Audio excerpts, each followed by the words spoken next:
Sabay-sabay nating ipanalangin ng mga asawa nating mahilig tayong gawing alipin. Daig pa ang imbestigador ko maginala. Akala mo palagi kami masamang ginagawa. Tagumpo.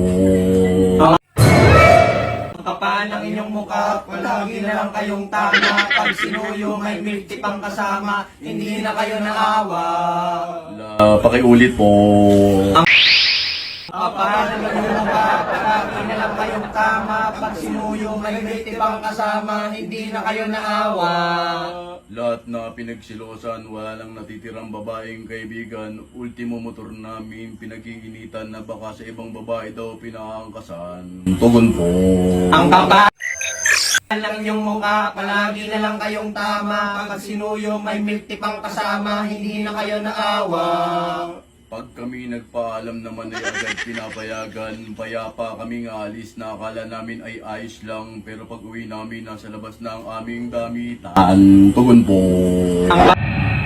Kapaan ng inyong mukha, palagi na lang kayong tama. Pag sinuyo, may milk tea pang kasama, hindi na kayo naawa.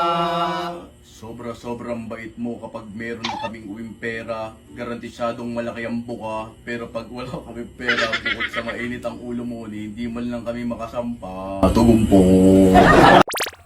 Kapaan ng inyong mukha, palagi na lang kayong tama. Pag sinuyo, may milk tea pang kasama, hindi na kayo naawa. Kapag kami ay kumakalabit, bawal. Pero pag kayo, hindi kami pwedeng tumanggi maski pagod na pagod kami galing trabaho. Tugon po. Kapaan ng inyong mukha, palagi na lang kayong tama. Pag sinuyo, may milk tea pang kasama, hindi kayo naawa. Ang hilig nyong manakit, palagi nyo kaming pinapalayas. Maski kami naman ang nagbabayad ng upa ng bahay. Tugon po. Ang kapal ng inyong mukha, palagi na lang kayong tama. Pag sinuyo, may milk tea pang kasama, hindi na kayo naawa.